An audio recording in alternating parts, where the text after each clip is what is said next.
Bonjour, bienvenue pour un nouveau pré-start sur Maxo TV. Alors cette fois, on va vous parler à nouveau de Star Wars Jedi Fallen Order et on vous propose quelques séances de gameplay. Juste avant notre test écrit, on vous avait déjà proposé les premières minutes du jeu et là c'est du gameplay sur PS4 normal.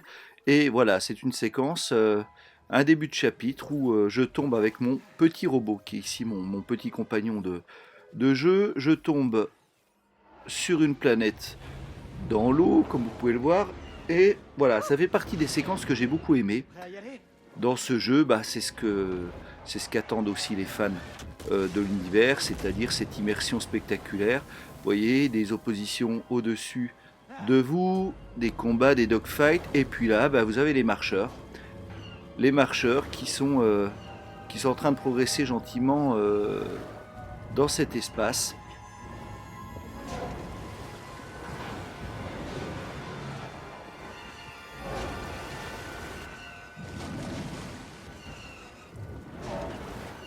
Donc a priori, je me dis qu'il va falloir que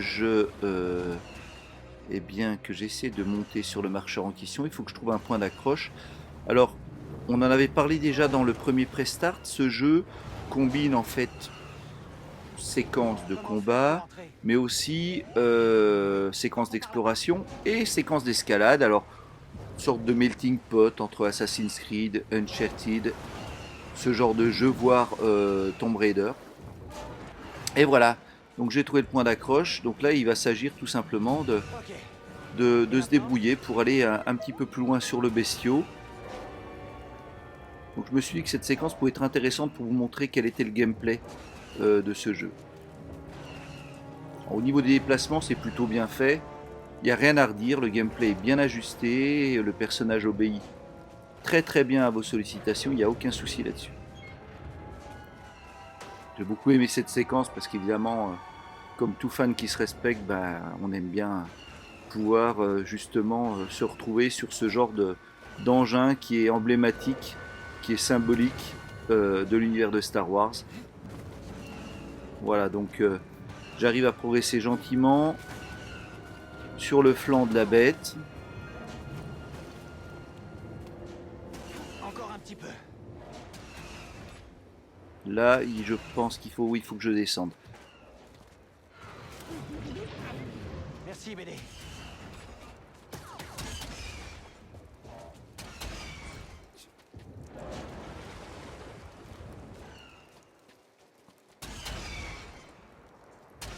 Non, c'est pas par là. Voilà, c'est là. Alors, je vais passer à droite encore, j'imagine. Voilà, c'est ça. Allez, go. Tout en haut. Et là, je peux accéder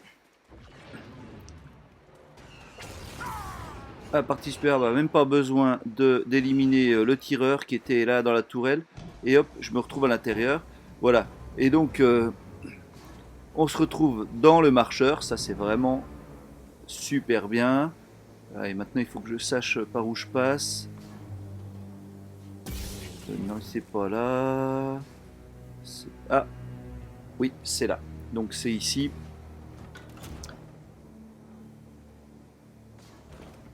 On avance. Voilà, ambiance réussie, ambiance assurée dans ce titre que j'ai beaucoup aimé. Et là, un combat en perspective avec quelques soldats.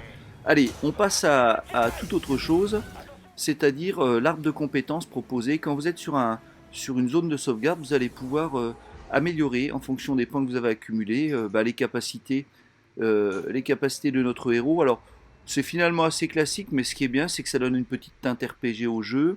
Ça permet d'orienter le gameplay, c'est-à-dire que c'est là où vous allez dire, moi je veux plutôt être un bourrin, plutôt en infiltration, plutôt tel ou tel type d'attaque. Donc vous voyez, vous avez pas mal de choses à débloquer en fonction de votre progression dans le jeu. Voilà, je voulais juste vous montrer cet arbre. C'est assez bien foutu. C'est pas très complexe, on est loin d'un Elder Scrolls par exemple, mais voilà, c'est suffisant pour ce type de jeu. Donc vous avez compris, ce titre mélange les genres, mais ce qui est pas mal, c'est que contrairement à certains autres titres qui mélangent les genres et qui ne font qu'effleurer le gameplay, Là, tout est équilibré, les séquences de combat sont bien faites, l'infiltration est bien faite, cet arbre de compétences qu'on vient de voir est bien fait. Donc, ils ont plutôt trouvé un espèce de dosage qui fait qu'on n'a pas l'impression d'avoir une sorte je sais pas, un melting pot assez indigeste ou trop fade. Non, non, là, on a quelque chose d'assez sympa. Euh, on s'éclate. Alors là, il faut que je fasse gaffe parce que mon énergie, voilà. Je peux donc renvoyer, comme vous le voyez, les tirs sur mon ennemi. Ah, et là je m'aperçois qu'il y a une petite grotte qui cache peut-être certaines choses. Donc sabre laser en guise de lampe torche, oui, tout à fait. Et là, voilà, un souvenir, hein, parce que les pouvoirs de mon héros font que il peut détecter des souvenirs. Ça fait partie aussi du plaisir du jeu, c'est récolter des objets, récolter des souvenirs et donc alimenter la base de données. Les fans de l'univers Star Wars seront aux anges, on adore ça quand on aime cet univers, d'avoir ces détails sur les planètes, sur les habitants, sur aussi le mythe des Jedi. Alors là, vous voyez, quand je me suis retourné, on a quand même des éclairages assez impressionnants, la nature est plutôt bien faite, ça bouge dans tous les sens, c'est fluide, bref, au niveau réalisation, ben, on a comme l'habitude avec EA, c'est vraiment au top du top. Donc là, je rentre dans la zone pour pouvoir affronter les ennemis, on va passer à autre chose. Encore une fois, l'idée étant de parcourir un peu le gameplay de ce jeu et vous donner envie probablement de l'acheter pour Noël. Alors là, je suis dans une séquence exploration chez les amis. J'ai bien aimé ces séquences parce que on arrive dans des zones où il y a beaucoup de gens. Et moi, j'aime bien ces zones où il y a de l'activité autour. Il faut dire que je suis un fan d'Assassin's Creed. Parce que c'est un petit défaut que peut-être que j'ai moi que je regrette dans le jeu, c'est que les zones, certes, on est en exploration, on est en combat, mais c'est souvent assez vite. J'aurais bien aimé plus de séquences où on est dans des milieux urbains, où il y a beaucoup de gens, etc. Ça m'aurait vraiment intéressé. Bon, ça reste un excellent jeu, hein, mais voilà. Donc là, mon robot qui scanne cette petite armoire électronique sur la droite. Donc du coup, je vais essayer de voir par où je dois rentrer. Voilà, donc je suis ici dans la zone, là je sais pas trop par où passer pour tout dire. C'est pas par là, c'est pas par là. Ça aussi c'est assez sympa parce qu'il y a de nombreux moments où vous êtes en train de chercher le bon endroit pour rentrer, pour accéder à une zone. Là si je saute je vais mourir, ça me paraît évident. Rien à faire avec la force. Il y a l'air d'avoir un mécanisme au-dessus, mais bon, il faudrait pouvoir l'activer. C'est pas cette armoire. Bon, demi-tour. Non, là non plus. Ah, bon. Qu'est-ce qui se passe? Oh, ça sert évidemment à rien de mettre des coups de sable, mais qui n'a pas fait ça dans un moment de frustration extrême, où on se dit par où je dois passer, qu'est-ce que je dois faire, c'est pas là. Et je vais retourner là-bas pour voir quand même. Non, non, non, non. Ah! Tiens, tiens, tiens, tiens, tiens, j'avais pas vu, je suis allé un peu vite tout à l'heure. Voilà, donc je fais un peu de ménage en termes de câbles, et puis bah, j'arrive dans une zone. Ah tiens, très bien, il y aura pas mal de choses à faire a priori. Allez, on y va.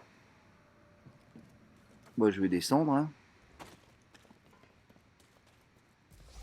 Et bim, voilà ce genre de choses.